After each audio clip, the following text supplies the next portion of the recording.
নমস্কার বন্ধুরা, আবার খাবো চ্যানেলে আপনাদের সকলকে স্বাগত জানাই। আজকে আমি আপনাদের তৈরি করে দেখাবো মাছের মাথা দিয়ে একদম পারফেক্ট মুগের ডাল তৈরির একটি রেসিপি। তো চলুন রেসিপিটা দেখে নেওয়া যাক। প্রথমেই আমি এখানে নিয়ে নিয়েছি একটা কাতলা মাছের গোটা মাথা। এখন এটাকে নুন আর হলুদ দিয়ে একটু ম্যারিনেট করে নিতে হবে। আমি আজকে যে পদ্ধতিতে আপনাদের রান্নাটা করে দেখাচ্ছি ঠিক সেম প্রসেসে কিন্তু যদি আপনারা তৈরি করেন তাহলে দেখবেন একদম পারফেক্ট মুগের ডাল কিন্তু তৈরি হবে মাছের মাথা দিয়ে। আর অনেক সময় আপনারা দেখে থাকবেন যে মাছের মাথা দিয়ে মুগের ডাল রান্না করলে কিন্তু অনেক সময় গরম গরম খেতে আঁশটে লাগে না, বাট যখন ওটা ঠান্ডা হয়ে যায় তখন কিন্তু একটু আঁশটে লাগে খেতে, আর খেতে কিন্তু অতটাও ভালো লাগে না তখন। তাই আজকে আমি যে পদ্ধতিতে আপনাদের রান্নাটা করে দেখাচ্ছি সেই পদ্ধতিতে আপনারা করে দেখুন, একদম কিন্তু পারফেক্ট তৈরি হবে রান্নাটা। তো প্রথমেই আমি এখানে একটা শুকনো কড়াইতে দিয়ে দিলাম মুগের ডাল। আমি এখানে একদম সোনা মুগ ডাল যেটা হয় ছোট ছোট দানার, সেটা নিয়ে নিয়েছি। এখন ডালটাকে কিন্তু ভালো করে একটু নাড়াচাড়া করে নিতে হবে। হালকা ব্রাউন কালার যখন এসে যাবে তখনই এর মধ্যে আমি দিয়ে দিলাম 1 গ্লাস পরিমাণে জল। এবারে জলটা দিয়ে কিন্তু ভালো করে একটু 4 থেকে 5 বার কচলে কচলে একটু ডালটাকে ধুয়ে নিতে হবে। তারপরে এটাকে আমি প্রেসার কুকারে ট্রান্সফার করে নেব। আর এখানে আমি 1 গ্লাস জল দিয়ে পরিমাণ মতো নুন দিয়ে এটাকে 5টা সিটি দিয়ে নেব। এবারে আবারও কড়াই বসিয়ে এখানে দিয়ে দিলাম বেশ খানিকটা সর্ষের তেল। তেলটা ভালোভাবে গরম হয়ে গেলেই এর মধ্যে আমি মাছের মুড়োটাকে ভালো করে ভেজে নেব। মাছের মুড়োটা কিন্তু লো টু মিডিয়াম ফ্লেমে রেখে ভালো করে একটু ভেজে নিতে হবে, একটু সময় নিয়ে এটাকে ভাজতে হবে।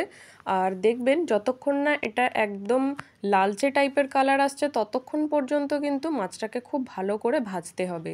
প্রথমেই এটাকে ভাঙতে যাবেন না, তাহলে কিন্তু মাছের যে টেস্টটা থাকবে সেটা কিন্তু বেরিয়ে যাবে। এখানে দেখুন যখন এটা লালচে কালার হয়ে গেছে দুপিঠটাই ভালোভাবে, তখন আমি এগুলোকে কিন্তু ভেঙে নিচ্ছি।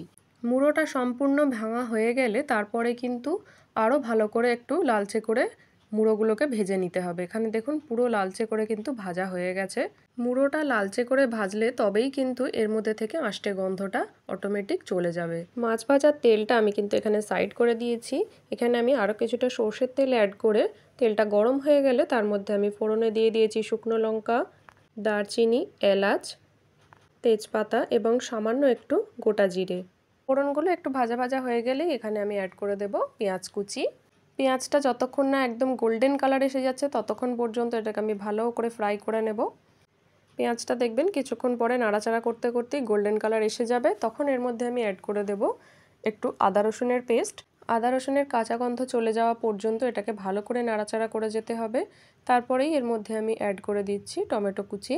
টমেটোটা হালকা একটু নাড়াচাড়া করে ভেজে নেব, তারপরেই অ্যাড করে দেব নুন, যাতে টমেটোটা একটু তাড়াতাড়ি নরম হয়ে যায়। সঙ্গে অ্যাড করে দিলাম হলুদ আর কাশ্মীরি লঙ্কার গুঁড়ো। এই সময় ফ্লেমটাকে কমিয়ে একটু ভালো করে ভাজা করে নিতে হবে সমস্ত মশলাগুলোকে।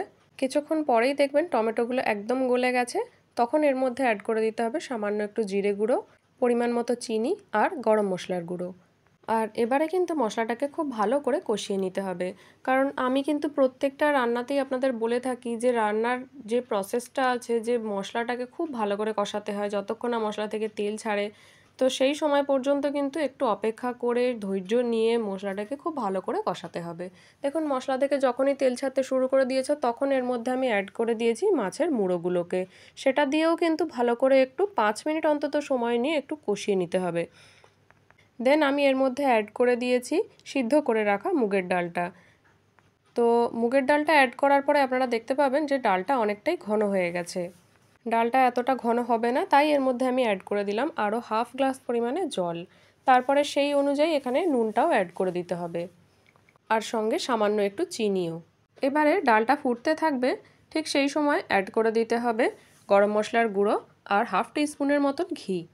সবশেষে এই দুটো উপকরণ কিন্তু অবশ্যই অ্যাড করতে হবে।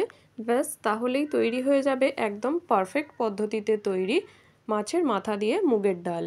এবারে এটা আপনারা গরম গরম ভাতের সাথে কিংবা জিরা রাইসের সাথে সার্ভ করতে পারেন, খেতে কিন্তু অপূর্ব লাগবে। আর কেমন লাগলো সেটা কিন্তু আমাকে কমেন্ট করে জানাবেন। ভালো লাগলে একটা লাইক করবেন এবং পাশে থাকবেন। ধন্যবাদ।